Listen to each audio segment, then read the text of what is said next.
What's going on, everybody? It's Chris Chavez here with Fandroid.com, and you guys are watching the Android Overload. This is going to be a series of nightly videos where we kind of recap all of the biggest news stories from throughout the day. So we're just going to jump straight to it because we have a few big stories to cover.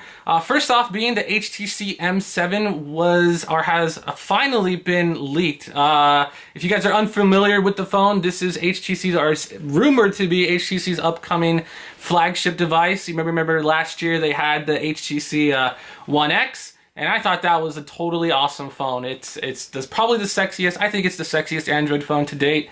I actually am trying to find a cheap one online on Craigslist so I can just post it on my wall because I just love the look of it and I just want to hold it at night and just, I don't know, get weird with it.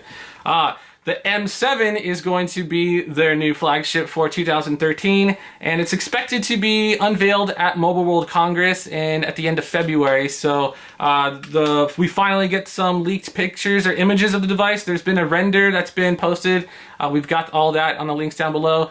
The render looks pretty legit, although that stuff can be, edited and photoshopped and somebody can make it on their computer. So that was we were a little iffy on, but there's been some images of the device leaked in the wild, which look a little more legit. And the phone is rumored to have the same specs as the HTC Droid DNA. This is, so you have the same 5-inch 1080p display, 2 GB of RAM, all that fun stuff. But the cool thing for the M7 that they're going to be introducing is an all-new version of Sense. So Sense is HTC's UI that they put on top of stock Android.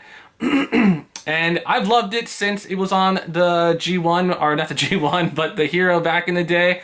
The only problem is it's been getting kind of stale. Just that the icons have been exactly the same. The camera icon, the phone icon, all that stuff's been the same. But HTC's gone back to the drawing board and they're making Sense look a ton more minimal. So it actually follows, I guess, Google's design philosophy with Android a little bit more and the Holo UI and all that fun stuff. So it looks very minimal, very clean, and absolutely gorgeous. The problem that a lot of people are having is a screenshot from the widget, which looks a lot like Windows Phone. You have Windows Phone has the live tiles that updates. I guess HTC has their widgets that look like that now too, which I think is absolutely awesome. But apparently some people think is really lame, and I'm not gonna blah, blah, blah, blah. But if you don't like the widget, don't put it on and put your own widget on. There's tons of widgets on Android. You don't have to use Sense widgets, so nobody's imposing that. The icons, again, I think look totally awesome and sexy. The phone itself looks, again, similar to the Droid DNA. It looks like it's a little bit DNA and then the 8X, which is a Windows phone that HTC made, and everybody said was the sexiest device they've ever seen, and they wish it had Android. So HTC was listening, and they're like, all right, we'll just put Android on it, and we'll change up a little bit of stuff and move the camera around a little bit, and that's what it seems like they did. So very excited to see what HTC brings with the M7.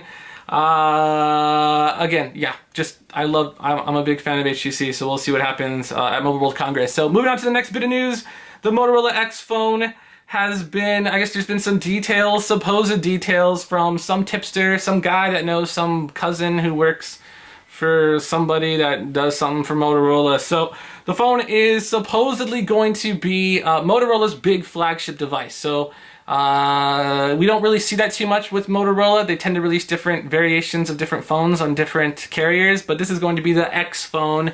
And supposedly it's going to be announced at Google I/O. Why Google I/O, you ask?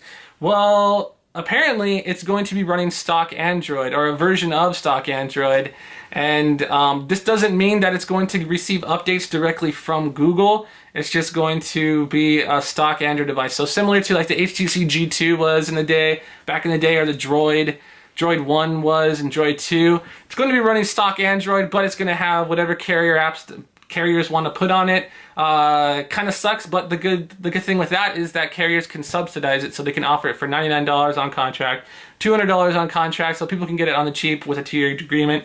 I think that's awesome, but you just won't get those speedy updates. So Google's gonna have to send an update to Verizon or Sprint or whoever. They're gonna have to take a look at the updates, and then they're gonna have to send them down to the user. So it's a little bit weird with that. And then there's talk about Verizon charging $15 to unlock it.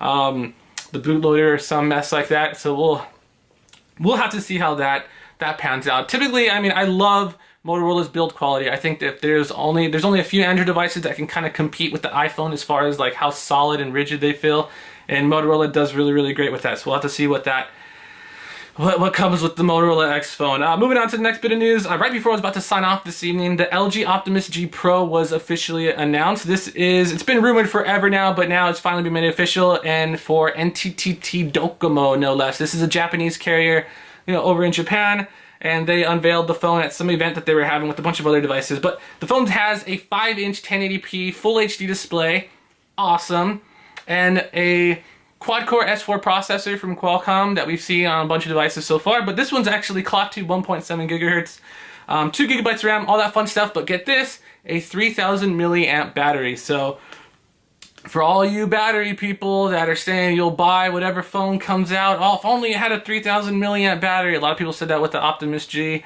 Well, now's the time to put the money where your mouth is, but, well, maybe not right now anyway, because the phone actually hasn't been announced for anywhere outside of Japan. So we'll have to wait to see where this is coming stateside, or even if it will come stateside, or I'm sure it will, but overall the design looks kind of iffy to me. I think the phone looks bland, and I'm not really too jazzed about the design. I love the LG Optimus G. It's probably one of my favorite devices from last year, and not liking what LG's going with this phone. But all people see is milliamps, and they're probably going to love it. So I guess that pretty much concludes the Android overload for tonight.